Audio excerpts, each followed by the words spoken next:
On this episode of What's Going On with Shipping, Congress has introduced a Shipyard Act. Better call Sal.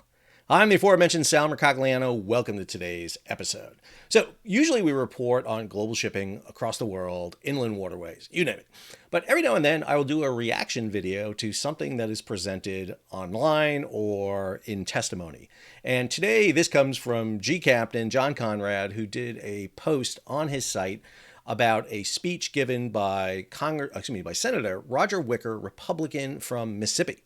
12-minute speech where he talks about something called the Shipyard Act. And I've watched this talk and I really want to comment on it because I have a lot of, not issues with it, but things I would propose on top of what he's talking about. Because I do agree with a lot he has to say, not everything, but a lot. And so I wanted to go ahead and put this out there. It is worth the paper it's printed on. And since you're watching this on YouTube, it's not printed on anything. So that's about as much as it's worth. This is my opinions and my opinions only. If you're new to the channel, hey, take a moment, subscribe to the channel, hit the bell so you'll be alerted about new videos as they come out. All right, better call Sal. Come before the Senate this afternoon to discuss the United States Navy's ability to deter conflict in the Pacific. So deterrence is a key thing. One of the reasons you want a military is, yeah, you need it to fight wars if you have to, but the other big reason you have it is for deterrence. So you prevent wars from happening. And I think deterrence is a major function of a military, to prevent war from ever happening. And I think right now the United States in some ways may not be as big a deterrent to the potential conflict as we think it is.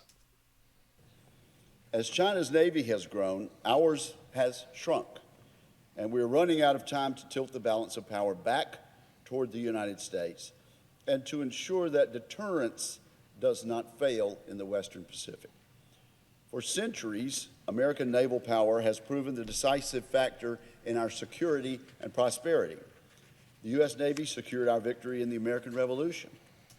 So that statement is an interesting one. Could talk about that for a second, because one of the key elements that the U.S. Navy talks about in its history is that early period of the U.S. Navy. Matter of fact, on the Chief of Naval Operations reading list is this book right here, Ian Toll's Six Frigates, which discusses the 6 frigates built for the U.S. Navy. This is Constitution, Constellation, Congress, Chesapeake, President, United States. And they were built in the forerunners of 5 out of the 5 Navy yards that eventually become the Navy Yard. So the one up in Portsmouth, New Hampshire, Charlestown, Massachusetts, Brooklyn, New York, Philadelphia, and Norfolk. The 6th one is built in Baltimore, where actually the Coast Guard Yard is located. And so these become a really important element. And almost everybody in the Navy is aware of this book or has read this book, or if they haven't, they should. But the book I always recommend to read is this one. This is Tim McGrath's book, Give Me a Fast Ship. And Tim McGrath writes about the Continental Navy. And the Continental Navy is really interesting because it comes out of the U.S. Merchant Marine. Matter of fact, the U.S. Merchant Marine predates the U.S. Navy. The very first ships in the U.S. Navy, the Alfred, the Andrea Doria, the Cabot, the Province, all these vessels were commercial vessels tied up at the dock in Philadelphia that are brought into the U.S. Navy. The crews are merchant mariners, John Paul Jones, John Barry. These were all merchant mariners that were brought in. And the 13 frigates that were built under the Continental Navy were all built in private yards. They didn't fare very well because there was a lot of lessons learned. So I think one of the things that needs to be done is to look at not just the success of the early Republic Navy, but also look at the failures of the Continental Navy and how the U.S. Navy really came into being. If you ask most people in the U.S. Navy, they would give you the 6 frigates image. They'll give you this image. They won't give you this image. And I think that's a fundamental problem. All right, let's go ahead and jump back to Senator Wicker here. And during the 18th century, it enabled our transformation into a world power in the 19th century. It defeated adversaries in 2 world wars in the 20th century. And it will decide our success or failure this century also. China's rising strength on the seas is a direct threat to international peace and security. Their ability to exercise total control of the major sea lanes strikes at the heart of free and market-based economies in Asia and around the globe. For a few minutes today, I will outline the threat, our lack of preparedness, and what it will take for us to deter China from acting in an irresponsible way. The Chinese Communist Party understands a truth 19th century American captain Alfred Thayer Mahan summarized when he said, "Whoever rules the waves rules the world." Hold the phone for 1 second because there's a rule at what's going on with shipping. There's not a rule. We're just starting the rule now. But when there's the new rule is when you mention Alfred Thayer Mahan, this man right here, we have to take a moment and salute the man who created sea power, or the concept of sea power, in the world. So, Captain, I salute you, sir. This is not. Is this Bud Light? Not what? No. I don't know. All right, let's get back to Senator Wicker. Beijing knows a great navy is a necessary step in their match for regional dominance. And so, while our own shipyards were closing and downsizing, and our shipbuilding budget shrank, China went to sea. Okay, this is from post-Cold War, and actually toward the end of the Cold War, this actually kicks place. In the 1980s, when President Reagan advocated the 600-ship Navy, one of the things that happened was at the same time we were deregulating international shipping. This is issues like the Shipping Act, and one of the things that ended was a subsidy, a operational and construction subsidy for international U.S. ships. And what that meant was that we weren't building large commercial vessels in the U.S. anymore for the international trade. And instead, those vessels went to be built overseas, initially to Europe, then to Korea, then to Japan, and now eventually to China. And now we're not building any of them. And this is a detriment to the U.S. maritime infrastructure. We basically farmed out, exported out, outsourced our international shipping. That had also had an impact on domestic shipping, because many of those same ships that could be used in international shipping could be used in coastal shipping for the Jones Act and coastal trade. So in the 80s and 90s, we just absolutely eviscerated our maritime sector, along with the confluence of a growth in open registries, Panama, Liberia, and eventually the Marshall Islands. And so this had a major downward trend in our ability to sustain our maritime industry, both in terms of ships and shipyards and repair infrastructure. According to the Secretary of the Navy, China has more shipbuilding capacity in just one shipyard than we have in our entire industrial base. That's the CSSC, the Chinese State Shipbuilding Company.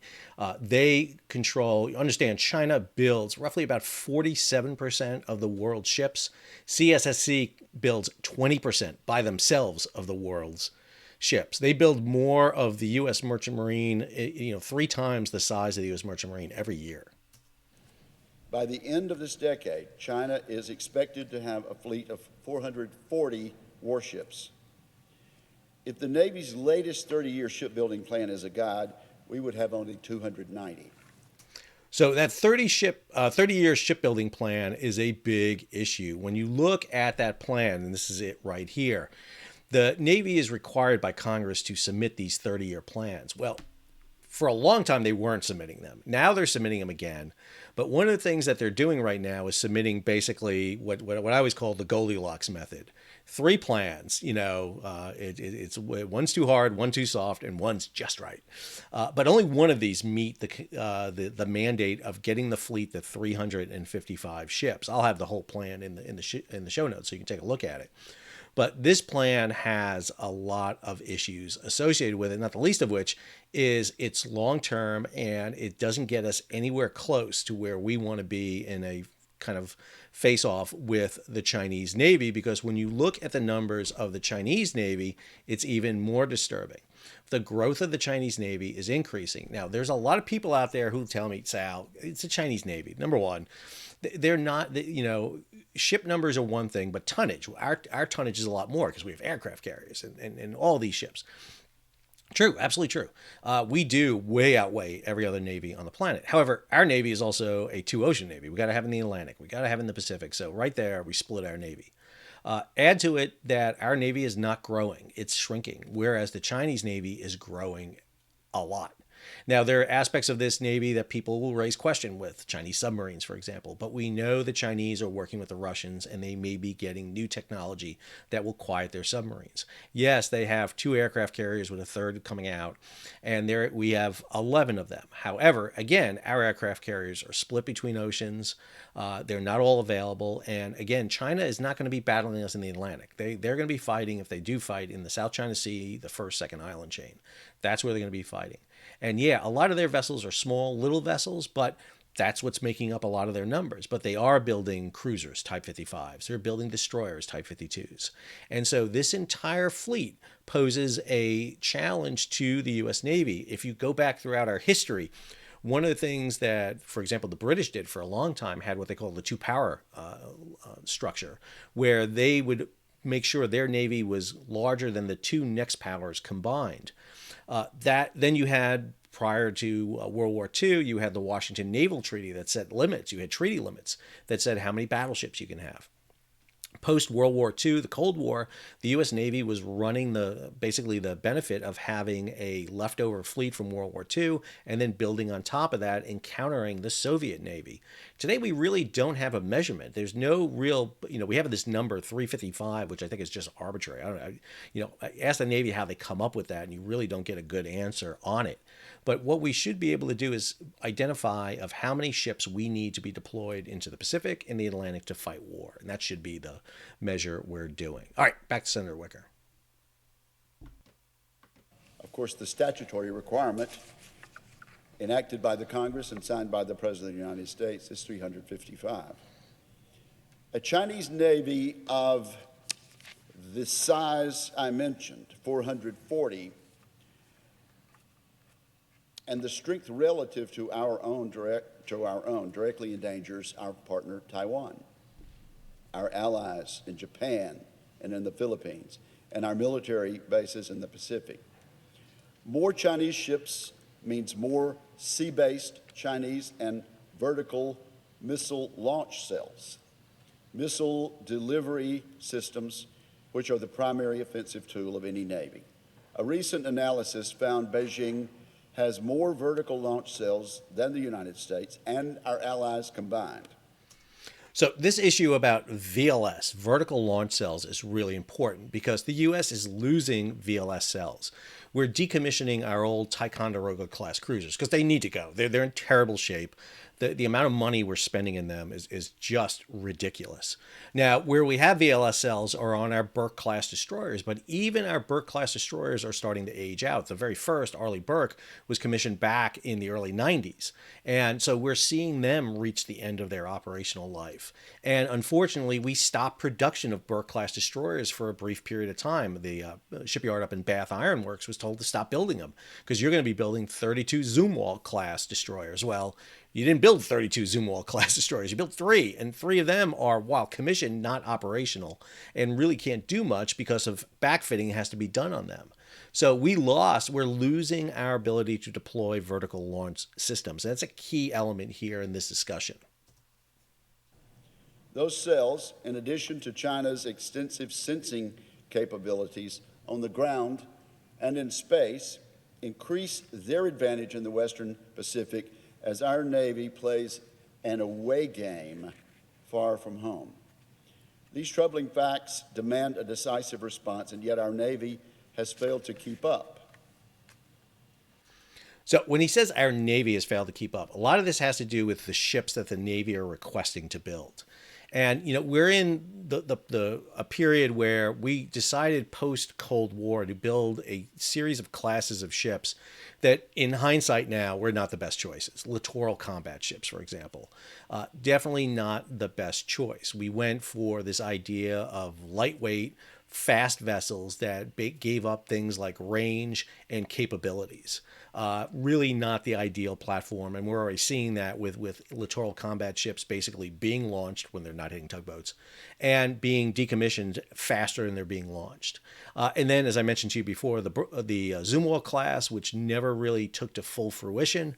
And then we're seeing the delay in things like the Ford class aircraft carriers coming online, which were meant to replace the Nimitz class aircraft carriers. So, from in the early, first 2 decades of the 21st century, the U.S. Navy shipbuilding plan has gotten a lot of problems. The Department of Defense recently delivered another 30-year shipbuilding plan that fails to meet Congress's requirement. Not Congress's requirement, the law. The law is the U.S. Navy has to have 355 ships, and they are not meeting this law. Their plan contained 3 shipbuilding options, only one of which would grow the fleet to the legally required battle force of 355 ships. Even then, it would take 2 decades to get there. One of the things that's been highlighted is a previous Indo-Pacific, Indian Ocean Pacific commander, Admiral Davidson, identified that the real inflection point of danger is right around 2027, which is called the Davidson window. And it's in that period of time that the U.S. Will be at its lowest number in terms of ships, lowest number in terms of VLS, vertical launch systems. This is not a blueprint for long-term American command of the sea. Instead, the administration is ceding control of the Western Pacific to the dictator, Xi Jinping, and his communist fleet. In fact, we are still living off the remains of the Reagan-era defense buildup, retiring ships we built at the end of the Cold War without replacing them. These are those Ticonderoga-class cruisers, the Flight 1, Arleigh Burke destroyers. There are a lot of old vessels in the U.S. Navy. Our shipbuilding pace has slowed. At the peak of the 1980s production surge, we constructed 4 Los Angeles-class attack submarines every year. Today, we struggle to build just 2. That's going to get even more difficult as we start building new ballistic missile submarines, the Columbia class, which are going to replace the phased-out Ohio class. Advanced submarines annually. Some put a positive spin on this policy, labeling it a strategic pause, or saying this is a deliberate strategy of divest to invest. So this is a phrase used by the Chief of Naval Operations, and basically what they want to do is bleed themselves of old platforms that are costing them a lot of money and divert money into new ship construction, which is fine, good overall plan. The problem is it doesn't provide in the interim enough what Senator Wicker is talking about here of security and deterrence. Whatever the catchphrase, it is dangerous, Madam President. We are shrinking our fleet and leaving our sailors to fight a war without the tools to win. In some cases, technicians are forced to repair destroyers by taking parts off other destroyers just to meet deployment requirements. Okay, cannibalization of other ships to get ships deployed is a huge red flag. This indicates that even the numbers of ships we have is not a true indication of the number of ships we have. And this is a big problem. When USS Fitzgerald and USS McCain had their collisions back in 2017, it took 2.5 years to replace those, to get those vessels fixed and back in service. And again, one of the things we're doing, we're seeing this happen all the time, is we're literally taking parts off vessels, everything from the radar systems and putting them on others, not to mention weapons, that we don't have enough weapons to outfit all the VLS cells we have. The true number of equipped VLS cells is, I would argue, much lower than the total number of VLS cells we have. One of our most vital submarines in the Indo-Pacific, the USS Connecticut, sustained damage 2 years ago and will likely not be repaired for another 5 years. Another 5 years. Congress has already appropriated $50 million to repair the Connecticut, and we'll probably need to set aside more funds. The USS Boise, one of our fast attack nuclear submarines, has spent 8 years in dry dock. 8 years in dry dock to receive rudimentary maintenance. This is just unbelievable. It can't be clear. I mean, Connecticut ran into a seamount, underwater seamount. And now they're talking about it's going to be 5 years from when the event happened 2 years ago for it to come back into service. The Boise, the Hartford, you name it. Not to mention the loss of ships like Bonhomme Richard due to a fire in San Diego, or Miami due to a fire up in Portsmouth. there's a point you have to cut these losses and just go and just, Connecticut's not coming back. Get rid of it. I know it's a Seawolf class submarine, but there's a point you have to sit there and make these determinations because you're taking up repair space, you're taking up repair facilities. There are points when ships are just not economical anymore. Boise, 8 years. I mean, holy cow! It's. I don't know what is going on inside planning cells, but this also has to do with our infrastructure, the fact that we don't have the repair base, the shipyards to do this, and this is what we need to address. Hence the Shipyard Act. 8 years. This is absolutely unacceptable. It will cost over $350 million to repair the Boise on top of the costs associated with keeping it in port for nearly a decade. A diminished fleet size is not just about numbers. It has other cascading negative effects, particularly on our sailors. When we have fewer assets and yet ask our Navy to perform the same mission, we make sailors take longer deployments. That means a lower quality of life. So I did a Better Call Sal to the 60 Minutes piece on the state of the Navy. And one of the things they had was Admiral Paparo, who's the Indo-Pacific commander on. And one of the things he mentioned, I think was really important, is we have less than a 300 ship Navy. Well, that 300 ship Navy is basically, 1/3 of it is deployed, 1/3 is prepping for deployment, 1/3 is back from deployment. So you have 1/3 of your Navy available at any one time. And then you split it between the Atlantic and the Pacific, which means you have maybe about 60% of 1/3 available in the Pacific and 40% of 1/3 available in the Atlantic. And the problem is you can't maintain a 1/3 forward deployment schedule for long. You're going to wear it out. We are wearing out our ships. We have more forward presence now than we did when we had a much larger Navy, which means that the assets that are in place are being ground down. And that's a problem. And what's in particular a problem is those assets are our frontline assets. This is a big issue I'm going to talk about here, is that we're deploying assets that we count on for warfighting. Should a conflict elevate in the Atlantic, in the Pacific, in Europe, or Asia, you need the warfighting assets, yet our warfighting assets are doing missions they probably shouldn't do. One of my favorite movies, Captain Phillips, where you see the rescue of a merchant marine captain played by Tom Hanks. And in it, a guided missile destroyer USS Bainbridge is the vessel that comes to the rescue. You don't need a guided missile destroyer with Spy 1 radar, with standard missiles to take out a lifeboat with 4 Somalis on board. It's not what you need. It's a bit of overkill. And that's the problem we're doing, is we're overcommitting vital resources that should be husbanded and being trained to go fight war, not basically out there fighting Somali pirates off the coast of Africa or other patrol missions. And higher stress on our ships and our sailors, both of which impede our readiness efforts and our recruitment and retention, I might add. This diminished naval strength leaves us in a dangerous near-term situation with China, whose ambitions to dominate Asia loom large over the next decade. And time is not on our side. We have promising new military technology set to come online in a decade or more. But China will likely reach its strongest position against us much sooner, well before that new technology of ours is operational. So this means, based on Senator Wicker, that we need more assets faster than we can produce. The weapons, the wonder weapons, whatever we're going to get here are down the road. And so what we need to do is produce more vessels faster and get them out there.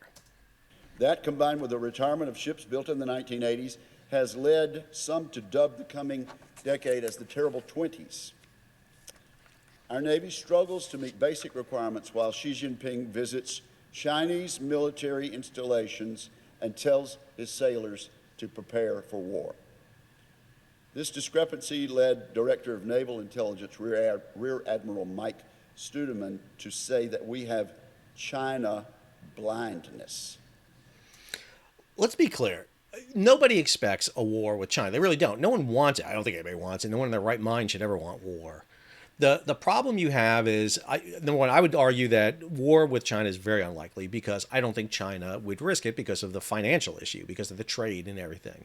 But at the same time, you don't have a checks and balance system in China like you do in other countries.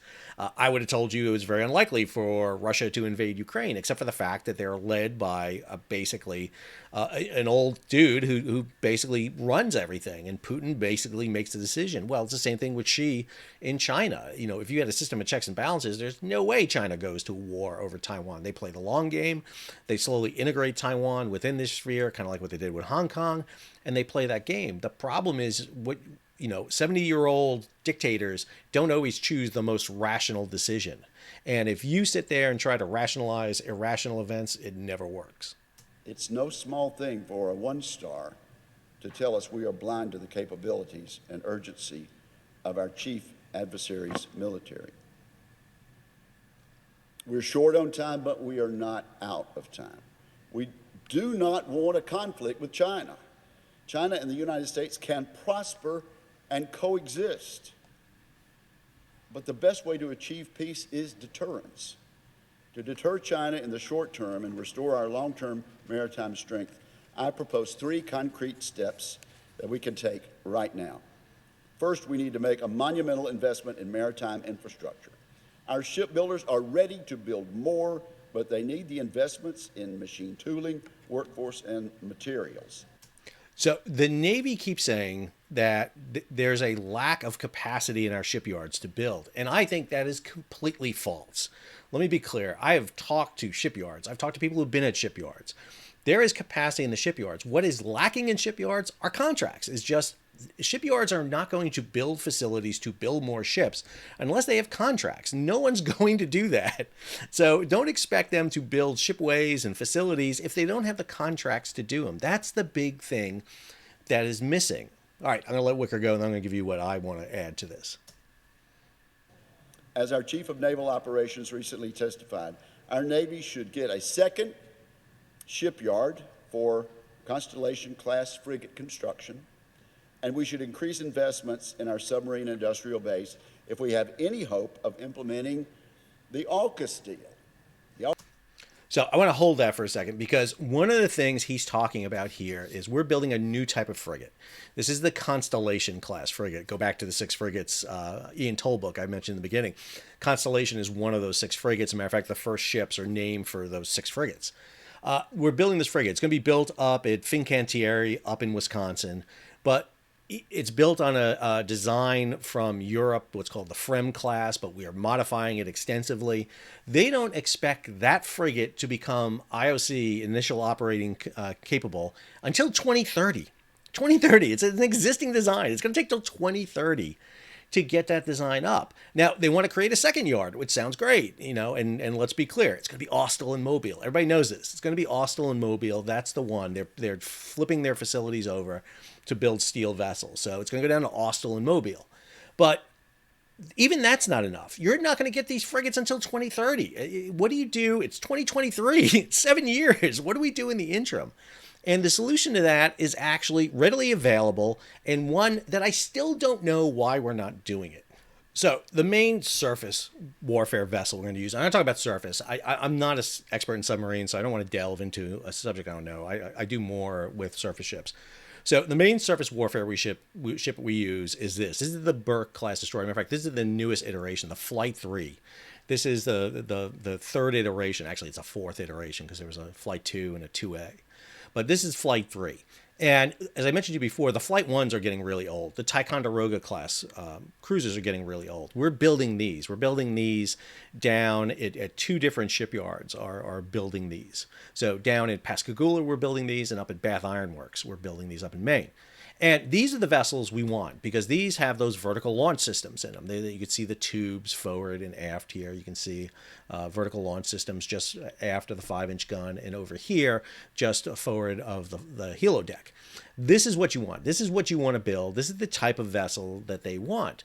The problem is this is the main surface vessel for the Navy. They send them to go do everything, and which means that they're not concentrated with the carrier battle groups. They're not carried in the surface strike groups, with the amphibious groups. They're busy doing it because there's no other platform that really does it. This is a warship. It's a clear out warship. It's what it's designed to do. Matter of fact, it's designed for speed. It's designed for strike. That's exactly what you get for it. The ship they're building that's going to go with it is going to be this one right here. And this is the frigate they keep talking about. This is the Constellation class frigate. This is the one that's being built up at Fincantieri. Basically a modified, again, Frem class frigate. But the problem with this is it's going to take a long time to get it. Well, we have a frigate being built in the United States right now that we can use, and it's this right here, the National Security Cutter, built at Pascagoula in Mississippi. Ironically, it's in Wicker State, I know. But this is where it's being built. We are building these things right now. When this thing was developed, there was a frigate option for it. As a matter of fact, it competed for the frigate option with the Constellation class, but lost out. But the reason I'm bringing back to this is a very good reason. This ship is much different than the Burke-class destroyer. These things are being built now, and more importantly, they can become Navy frigates immediately. Understand what the difference is between a frigate. These things are not designed to be shooting VLS, standard missiles, Tomahawk missiles, anything on them. That's not what they're designed to do. One of the fundamental differences in this ship and, for example, a Burke-class destroyer is Burke-class destroyers have gas turbines. They go really, really fast. They also burn a buttload of fuel. I mean, a buttload of fuel. A range of a Burke-class destroyer is about 4,000 miles. This ship has diesel engines and a gas turbine. They use the diesel engines for cruising. They use the gas turbine to kick the speed up through a combining gear that actually works, unlike the Freedom class. And that's what they do. They're very efficient at that, but that gives them really long range. Really long range, which means that you can outfit this vessel. It has a 57 millimeter gun, just like the LCS. You can upgrade it to a 76 millimeter Automolero that used to be on the Oliver Hazard Perry class. You can put Evolve's Sea Sparrow missiles on it for air defense, Sea Rams. You can put naval strike missiles on these. But more importantly, they can do the presence mission that you're having Burke-class destroyers do. And that frees the Burke-class destroyers up to go back with the aircraft carriers, to go back to bases in Japan, at Guam, at Pearl Harbor, on the west coast of the United States, and be available for strikes, which means that while your VLS cells aren't going up, because one of the arguments with Constellation is it doesn't have VLS cells, we're not getting enough. We need more VLS cells. You don't need more VLS cells. What you need to do is free up the VLS cells so they're available in time of war. If you have diminishing number of VLS cells, but their readiness increases, you have more cells. This is the key thing. And understand, we're building these things right now, but it's about to end. It takes about 2 years, 2.5 years to build these vessels. If you look at the very last one that came online here, the Stone, it was laid down in September of 2018, comes out in March of 2021. So about 2.5 years. The very last ones are under construction and being laid out right now. You can add on to these. You can add on to these and get a frigate out of them. I know you're already having the Constellation. Keep building the Constellation. It's fine to keep building the Constellation. Get a second yard for the Constellation. That's fine. But start building these, because this is an easy conversion. You can change out the stern so you don't have the boat ramp issue. You can modify it to put these extra weapons on it. And immediately, plus you can start putting Navy crews on these Coast Guard cutters to get the orientation and training so that they can immediately deploy when these new ones come in line. You may be able to prioritize some of these coming on board. It is a massive force multiplier because you already have a design, you have a plan. HII, which is the yard for Pascagoula, has plans for this. They've been developing this for a long time. You can start building more frigates. That gives you more assets. It frees up Burke-class destroyers. You don't need to send a Burke-class destroyer to Africa, to South America, to go do missions that doesn't require a Burke-class destroyer. Instead, you can focus them with the fleet and be prepared for that peer-to-peer conflict going on. But, you know, one of the other issues is, well, we don't have enough assets. We're losing the number of platforms out there. Well, there's another platform you can look at, the Fast Response Cutter. We just decommissioned the last of the Cyclone class patrol craft built back in the 1990s. Yet Bollinger Shipyard is at the tail end of building these, the Fast Response Cutters. Now, we have Fast Response Cutters out in the Persian Gulf with Coast Guard crews on board. There is no reason we can't sea patrol this thing and go ahead and keep Bollinger in work and build a Navy variant of these. Paint them gray, put on your naval strike missiles, put some more sensors on board, and now you have a vessel that can be a presence in the first island chain, off of Okinawa, off of Taiwan, off of the Philippines, in the South China Sea, in the Persian Gulf. These vessels are great. Now, they're small vessels, which means, okay, well, Sal, you need bases then for them. Not a problem, everybody. We got bases for them. Expeditionary support bases, mobile islands. We built mobile islands. These are built by NASSCO in San Diego. We're building them still. These are super tankers converted into expeditionary support bases. We basically cut the middle out of a super tanker. We put a flight deck across it. We put a big, huge hangar up forward with extra crewing capacity. Down on the boat deck, on the very lower deck down here, you can launch vessels and drones and everything from here. We have an expeditionary support base. Not to mention, this has a huge ballast system that can be converted for fuel, that can be used as a mother base for these vessels. You can bring those fast response cutters, turn them into patrol craft, bring them alongside, and you anchor this thing in the South China Sea, in the first island chain, in the Persian Gulf, and you put a half a dozen to a dozen of these fast response cutters now, or patrol craft with them, and now you have a platform that can do a myriad of operations. Put some UAVs, put some other platforms on them, and now you can cover a huge swath of an area. If you don't want to use the expeditionary support bases, not a problem. We have 2 of these. These are expeditionary support docks that are doing nothing right now. They were designed to support the maritime prepositioning squadrons to help offload those vessels at sea. And as such, they have a limited flood down capacity so that they can load 3 LCACs, landing craft air cushion. Well, they're not doing the mission anymore. The Marines say we don't want them. Nobody wants these things. Well, here's the perfect job for them. They flood down already. If you flood down 10 feet over the deck, you can actually sail a fast response cutter onto this deck. You can have cradles for them. You can actually pick up half a dozen to a dozen fast response cutters. I haven't done the measurements, but you can pick them up and transport them anywhere. Flood down, float them off, and man, you have a footprint presence that magnifies your ability. Throw a flight deck across the top of it, increase the berthing capacity, put some fuel into the vessel so that you can basically husband those fast response cutters, the new patrol cutters, and you have an increase in platforms exponentially. Bollinger is building 5 fast response cutters every year. So you can continue that line and get these vessels up quickly. And again, what does that allow you to do? It allows you to pull back your VLS cell vessels so that they can train, they can do the fleet problems like we did back in the 1920s and 30s with the aircraft carriers. You're not risking your platforms forward that could potentially be neutralized should there be a conflict. It puts the U.S. flag out there. It allows you to patrol. Think about these things in the Mediterranean, the Black Sea, the Baltic Sea, the Caribbean, in the South Pacific, in the South China Sea. This is the type of platforms we should be talking about.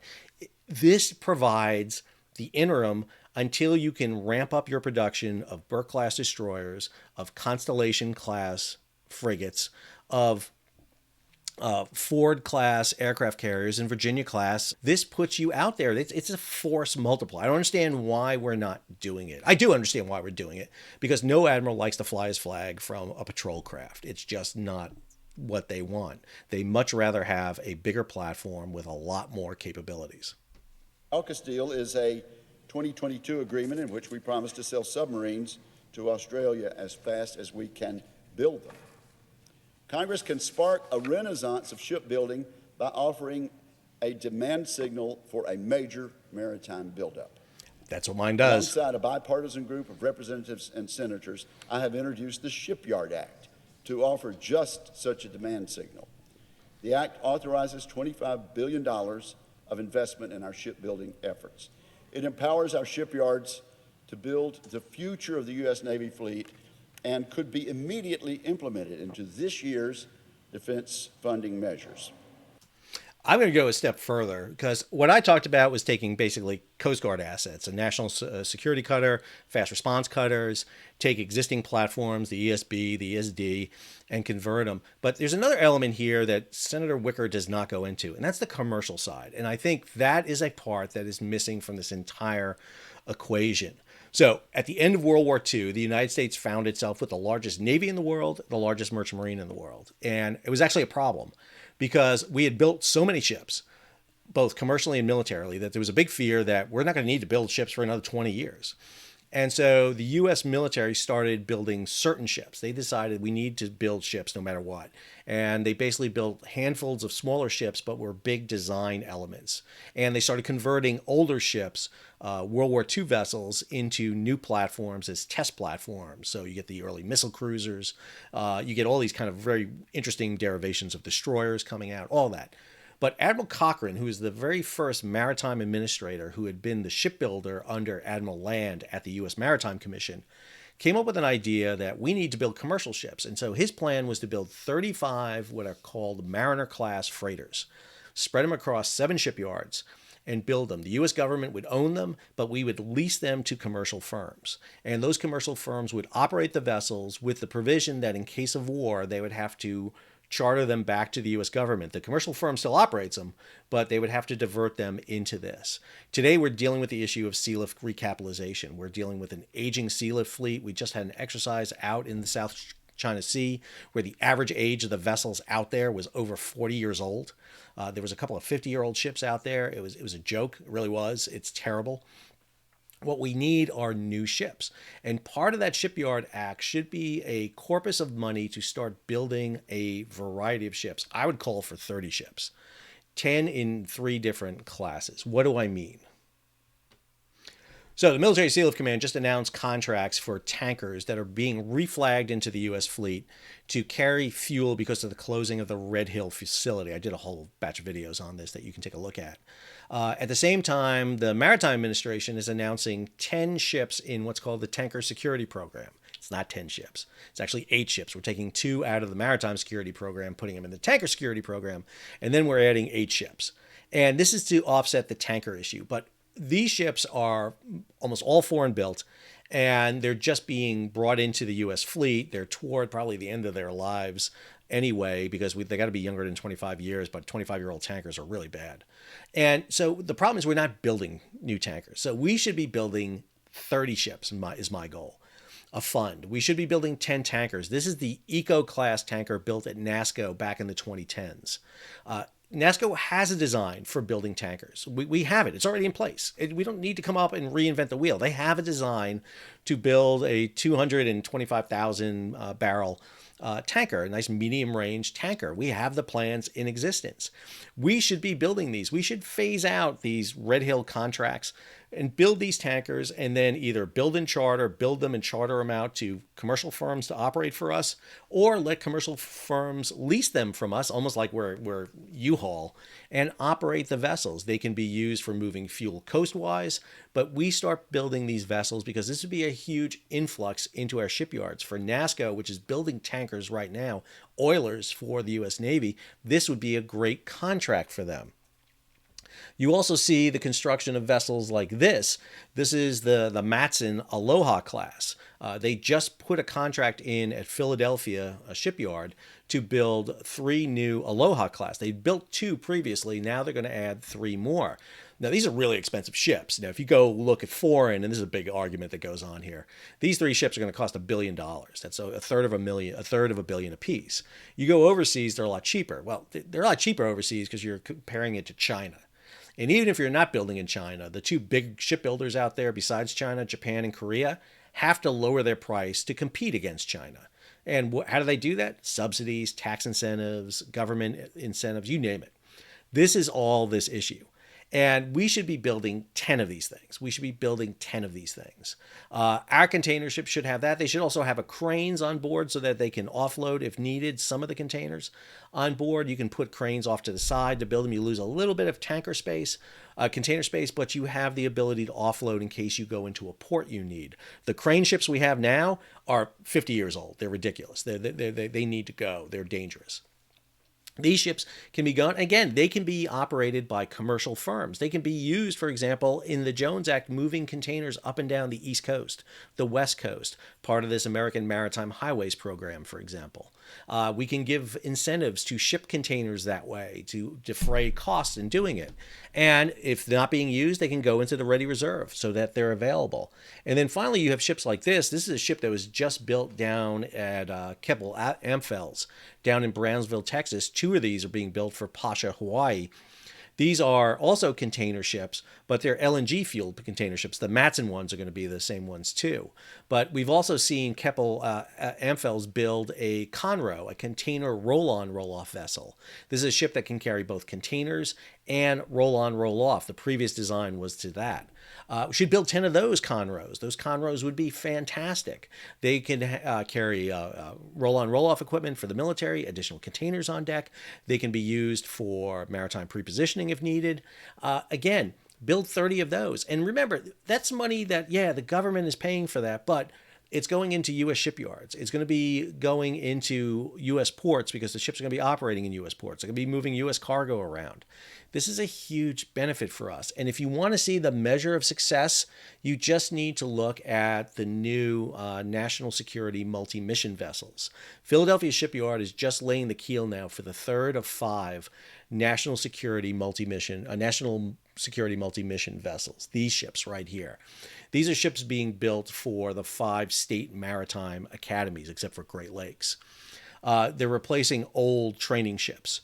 And these vessels are being built by the Maritime Administration. They're being built as a contract. In other words, the Maritime Administration is not designing these vessels. They're not contracting for them. Instead, they went with Tote Shipping, which is a U.S. commercial shipyard. They went out, got the design. They came up with the design. They got the shipyard, Philly shipyard, to do it. And they are doing it. And this is a shipbuilding program, I might add, that's coming in basically on budget and on time. Now, there are issues associated with this. One of the things we're seeing is the need to reform Jones Act because a lot of this ship is built with parts that may not meet Jones Act requirements.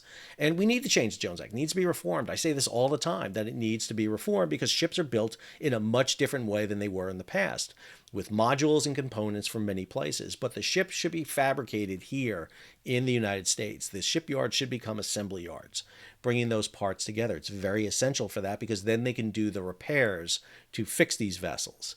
And this model is what we should be doing. And by the way, the U.S. Navy should be building these things too. Why are you not building these things? These things are great. You can use these for tenders. You can use them for aviation logistics support ships. You can be using them as command vessels. There's a hospital ships. There's a myriad of things you can be using these ships for. Why you're not doing it, I have no friggin' idea.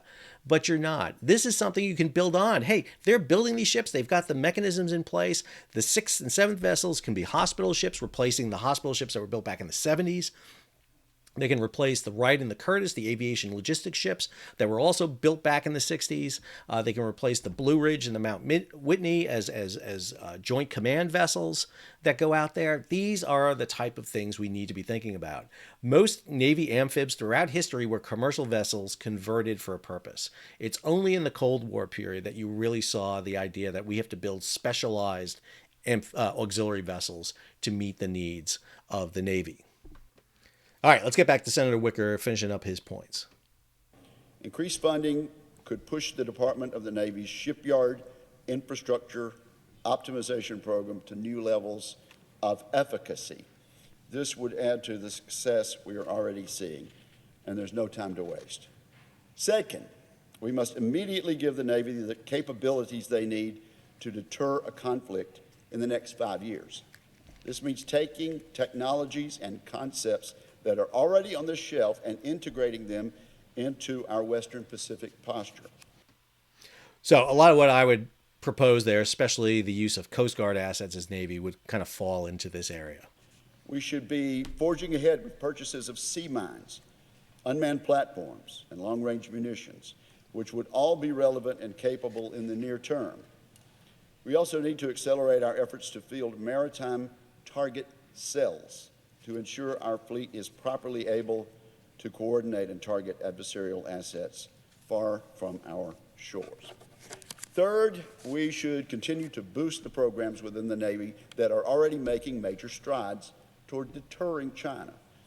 Commandant of the Marine Corps, David Berger's Force Design 2030 has transformed the Marine Corps into the cutting edge of our deterrent posture in the Pacific. And General Berger needs a fleet of amphibious ships to complete the job. I would also add General Berger needs to replace his aging maritime prepositioning ships. Half of his fleet is made up of legacy ships. That's what they call legacy. Old ships is legacy ships, built back in the 80s. Again, some of those container ro-ro ships I talked about would be ideal for that. Perfect to go in there. Some of the container ships can carry equipment and cargo to be used for that. Again, there's a lot of utility here. Congress should step up and add funding for amphibious ships in this year's NDAA. Multi-year block buys would also signal demand to the shipbuilding industry. So one of the things that the Navy has done is remove the construction of LPDs, landing platform docks, which are really LSDs. They're basically stripped down San Antonio class, what they're calling the Flight 2s. They're not going to build them for 6 years. Understand, when you stop building a ship design for 6 years, you're starting all over when you go back to build them. You've lost all that knowledge. And the Navy should know this from the Burke-class destroyer stopping up at Bath Iron Works. It's just incredible that they're sitting there and arguing that. They need to keep that line open to build vessels. These programs will be difficult and will, of course, cost money. But failing to complete them will facilitate China's advance and be much more difficult and much more expensive in the long run. We are in our most dangerous national security moment since World War II. We are in our most dangerous security moment since World War II, Madam President, and we must urgently restore our naval deterrent to meet the moment. Others have recognized this throughout our history. Reflecting on the dark days of World War II and early 1942, Winston Churchill wrote, "The foundation of all our hopes and dreams was the immense shipbuilding program of the United States." Once again, the peace and security of the free world depends on our Navy. We need to rebuild it with haste. So this is a little bit of a long video, and I apologize. But again, I really wanted to break this down and look at it. But I want to build on something that Senator Wicker said at the end. I don't know if this is the most dangerous time. I think the Cold War was pretty dangerous with the Soviets. I think that was a pretty dangerous time. But I do think there is accelerated risk and potential of danger. But I want to read from you a section of a book. And if you've never read this book, it's a great one. It's this book right here. It's by Phillips Payson O'Brien, How the War Was Won. A thick book by Cambridge University Press. It is a dense book. Let me be clear about this. One of my criticisms of this book is it's really, really dense in what it does. But the conclusion of the book is entitled The Supremacy of Air and Sea Power and the Control of Mobility. And it raises a couple of key things. And I just want to read something here. Starting in 1943, when Germany and Japan still possessed all the basic prerequisites of great powers, their growing inability to move goods and armies led inexorably to catastrophic collapses in both Europe and the Pacific. This then is what separates air and sea power from the traditional notion of land power. The fate of Germany was determined in the summer of 1943, its inability to stop trade across the Atlantic. It was in 1944 Japan's mobility was crippled. This reduction in mobility determined the course of the war for both German and Japanese war production and for German and Japanese armies in the field. And I just want to jump over here to the very end of this book here, where he writes this. The only way to win a war is to stop your enemy from moving, particularly in asymmetric wars. The less advanced enemy will always be able to regroup and re-equip if he or she can maintain mobility. They will then come back year after year. The lesson on this is the same as that for World War II. Only by stopping an enemy's movement can you hope to win a war. That is a key element right there. What sea and air power allow you to do in lieu of land power because you're not going to beat China in a land power war. You're just not. So you have to be able to deter them. And the way you do it is by control of the air and control of the sea. And that is something that China is deathly afraid of. And all nations should be afraid of it. Operation Strangulation, which was executed against Japan, is the perfect example about that. Japan was cut off and strangled from its supplies. And it was only a matter of time until it surrendered. It was basically accelerated by the bombing campaign against Japan and the atomic bombs and the entrance of the Soviet Union into the war. I hope you enjoyed today's video. I apologize for the length, but again, I really wanted to take some time and break this down. If you're new to the channel, hey, take a moment, subscribe to the channel, hit the bell so you'll be alerted about new videos as they come out. Leave a comment. I'm really interested in comments about this. If you have a comment, please share it down below, what you liked, what you disliked. Not going to hurt my feelings. Leave a comment. Give it a thumbs up. Share it across social media. And if you can, support the page. How do you do that? I'm hitting things here, sorry. How do you do that? Well, very simply. You can go ahead and hit that super thanks button down below and give directly to the page, or head on over to Patreon. And at Patreon, you can become a monthly or yearly subscriber. Until the next video, or until Alfred Thayer Mahan appears again. Captain. This is Sal and Captain Mahan signing off.